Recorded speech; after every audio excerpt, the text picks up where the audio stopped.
DLN online class में आप सभी विद्यार्थियों का स्वागत है। इस वीडियो में क्लास 10 साइंस केमिस्ट्री लेसन 2 अम्ल क्षार एवं लवण से लेकर आ रहे हैं। ब्रानस्टेड एवं लॉरी के अनुसार अम्ल क्षार एवं लवण की परिभाषा। आरहेनियस ने अम्ल क्षार और लवण का परिभाषा जो दिया था वह वैद्युत वियोजन सिद्धांत के आधार पर दिया था। यानी यदि किसी पदार्थ को जल में डालते हैं तो उसका वैद्युत वियोजन होता है और वैद्युत वियोजन के आधार पर अगर वह OH- जिसे हम बोलते हैं हाइड्रॉक्सिल आयन तथा हाइड्रोजन आयन H+ आयन देता है तो उसे हम अम्ल या क्षार की संज्ञा देंगे। लेकिन यहाँ पर जो है बिना किसी पदार्थ को जल या आयनीकारक विलायक में डाले ही हम बता देंगे कि वह अम्ल है कि क्षार है। इसके लिए हमें शुक्रिया अदा करना पड़ेगा ब्रानस्टेड एवं लॉरी साहब का। इसके बाद भी साइंटिस्ट आए, लुईस साहब आए जो अम्ल और क्षार का डेफिनेशन दिया। लेकिन ब्रानस्टेड और लॉरी ने जो अम्ल और क्षार की परिभाषा दिया वह परिभाषा जो है प्रोटॉन विनिमय के आधार पर दिया। यानी ऐसे पदार्थ जो प्रोटॉन ग्रहण करेंगे उसे हम क्षारक या क्षार कहेंगे तथा जो प्रोटॉन दाता होंगे अपने पास से अलग करेंगे उन्हें हम क्या कहेंगे, अम्ल कहेंगे। तो हम ध्यान देना यहाँ पर ब्रानस्टेड एवं लॉरी के अनुसार इस वीडियो में अम्ल और क्षार को हम परिभाषित करने जा रहे हैं। ध्यान देना है ब्रानस्टेड एवं लॉरी के अनुसार अम्ल ऐसे पदार्थ होते हैं, अम्ल ध्यान देना है, अम्ल क्या होते हैं भैया ध्यान देना है, अम्ल प्रोटॉन दाता होते हैं, अम्ल प्रोटॉन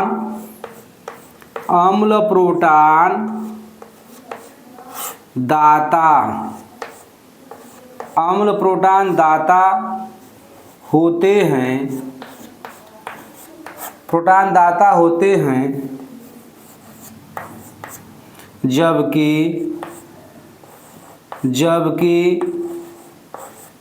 क्षार प्रोटॉन ग्राही होते हैं। प्रोटॉन ग्राही, प्रोटॉन का मतलब होता है H+ आयन।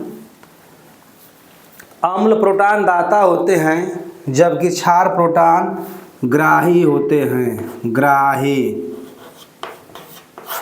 होते हैं। यहाँ पर ध्यान देना है परिभाषा बिल्कुल क्लियर है, सिर्फ एक लाइन का परिभाषा है इनका। अम्ल प्रोटॉन दाता होते हैं जबकि क्षार प्रोटॉन ग्राही होते हैं। तो यहाँ पर अम्ल और क्षार की परिभाषा जो है वैद्युत वियोजन के आधार पर न कहकर बिल्कुल सिंपल ढंग से ब्रानस्टेड और लॉरी ने कह दिया कि जो पदार्थ प्रोटॉन अपने पास से अलग करेंगे यानी प्रोटॉन दाता होंगे, डोनर होंगे, उन्हें हम क्या कहेंगे, अम्ल कहेंगे। और जो पदार्थ प्रोटॉन ग्रहण करेंगे उन्हें हम क्या कहेंगे, उन्हें हम क्षार कहेंगे। अब यहाँ पर ध्यान देना है क्योंकि आरहेनियस साहब ने ऐसे ही पदार्थों को क्षारक कहा जो जलीय विलयन में वियोजित होकर OH- देंगे, या अम्ल उसे कहा जो जलीय विलयन में हाइड्रोजन आयन के अतिरिक्त और कोई तरह का धनायन नहीं देंगे, किसी तरह का धनायन नहीं देंगे, उसे अम्ल कहा कौन, आरहेनियस साहब ने। लेकिन ब्रानस्टेड एवं लॉरी ने कहा कि ऐसे पदार्थ जो प्रोटॉन अपने पास से अलग करने की क्षमता रखता है, प्रोटॉन दाता है, उसे हम अम्ल कहेंगे, और जो प्रोटॉन को ग्रहण करने वाला पक्ष होगा उसे हम क्षार कहेंगे। तो ध्यान देना है यहाँ पर हम लेते हैं एग्जाम्पल, समझना है। अमोनिया ले रहे हैं, ध्यान देना है, अमोनिया यहाँ पर लेते हैं एग्जाम्पल में हम लोग, एग्जाम्पल में ले रहे हैं हम लोग अमोनिया NH3, NH3। अगर हम इसको आर्हेनियस के अनुसार सिद्ध करेंगे कि क्षारक है तो हम सिद्ध नहीं कर पाएंगे, क्योंकि अमोनिया अणु के पास हाइड्रॉक्सिल आयन या हाइड्रॉक्साइड आयन अब्सेंट है, नहीं है। लेकिन ब्रानस्टेड ने सिद्ध कर दिया कि अमोनिया अणु जो है क्षार है। कैसे सिद्ध किया, ध्यान देना है।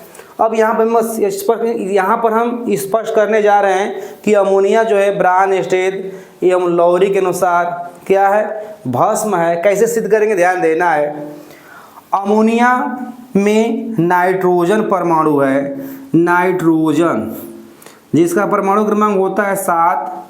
पहले ऑर्बिट यानी पहले कक्षा में 2 इलेक्ट्रॉन होता है और दूसरे में कितना होता है 5, यानी बाहरी कक्षा में 8 इलेक्ट्रॉन करने के लिए इन्हें यानी नाइट्रोजन परमाणु को 3 अतिरिक्त इलेक्ट्रॉन की ज़रूरत है। यानी अष्टक पूर्ति करने के लिए नाइट्रोजन को 3 अतिरिक्त इलेक्ट्रॉन की ज़रूरत है। इसके पास 3 हाइड्रोजन आएंगे।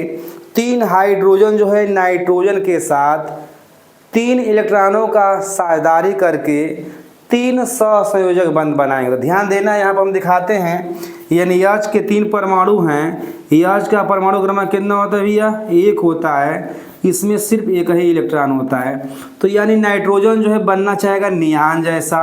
जैसे नियान का होता है एटॉमिक नंबर 10, पहले ऑर्बिट में 2, दूसरे में होता है 8। यानी नाइट्रोजन जो है अपने बाहरी कक्षा में अष्टक पूर्ति करने के लिए यानी नियान जैसा बनने के लिए 3 अतिरिक्त इलेक्ट्रॉन की ज़रूरत है इसको, जबकि हाइड्रोजन जो है हीलियम जैसा बनने के लिए, ध्यान देना है, यहाँ पर एटॉमिक नंबर कितना होता है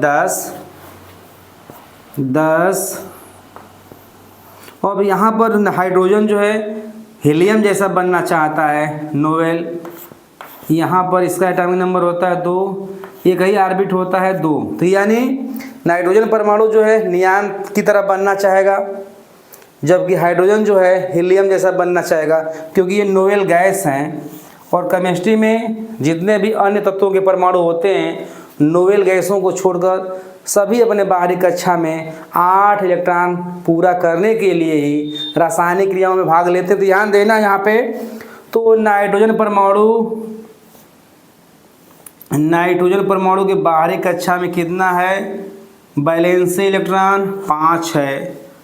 तो यहाँ पर ध्यान देना है, यहाँ पर एक H परमाणु साझेदारी से बंधेगा, एक यहाँ पर H परमाणु साझेदारी से बंधेगा और एक यहाँ पर साझेदारी करेगा। यानी यहाँ पर तीनों हाइड्रोजन परमाणु जो है एक इलेक्ट्रॉन का साझेदारी करके 3 सहसंयोजक बंध का निर्माण करेगा। नाइट्रोजन के बाहरी कक्षा में 5 इलेक्ट्रॉन है। यहाँ पर नाइट्रोजन ने 3 इलेक्ट्रॉनों का उपयोग रासायनिक आबंध बनाने में कर दिया है। अभी इसके पास 2 अतिरिक्त इलेक्ट्रॉन हैं जो बांड में नहीं बंधे हैं, जिसे हम बोलते हैं अनाबंधी या नॉन बाइंडिंग इलेक्ट्रॉन। तो यहाँ पर नाइट्रोजन के पास 2 इलेक्ट्रॉन है, तो 2 इलेक्ट्रॉन है, अतः यह जो है अगर इसके पास अगर प्रोटॉन आता है, H+ आयन आता है, तो H+ आयन आकर इन एकाकी इलेक्ट्रॉन युग्म को ग्रहण करके एक आबंध का निर्माण कर सकता है। तो यहाँ पर ध्यान देना है, यानी यहाँ पर आएगा कौन, H+ आयन आएगा और H+ आयन आकर यहाँ पर दोनों इलेक्ट्रॉन को ग्रहण करके एक कोऑर्डिनेट बांड यानी एक उप सहसंयोजक बंध का निर्माण करेगा। इसी को हम बोलते हैं कि अब ये ध्यान देना है, यहाँ पर H जो है कौन है, यहाँ पर H जो है आयन के रूप में आता है और नाइट्रोजन के पास अनाबंधी या एकाकी इलेक्ट्रॉन युग्म को ग्रहण करके एक उप सहसंयोजक बंध का निर्माण करता है। तो इसको हम दिखाते हैं, क्या ध्यान देना है, इसको हम दिखाएंगे।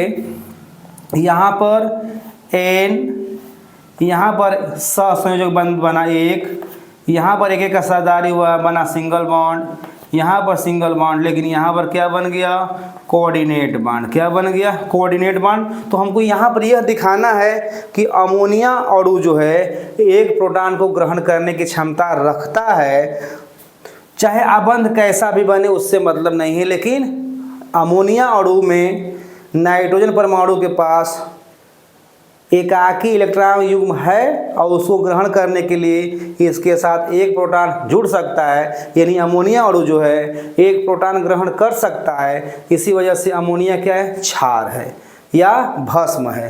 तो यहाँ पर क्या दिखाना है, इसको हम ऐसे भी दिखा सकते हैं या हम इसको दिखा सकते हैं NH और यहाँ पर H। ध्यान देना है, अमोनिया अणु को हम ऐसे भी दिखा सकते हैं, यहाँ पर H हो जाएगा और यहाँ पर H और यहाँ पर हम लोग दिखा देंगे प्लस आयन।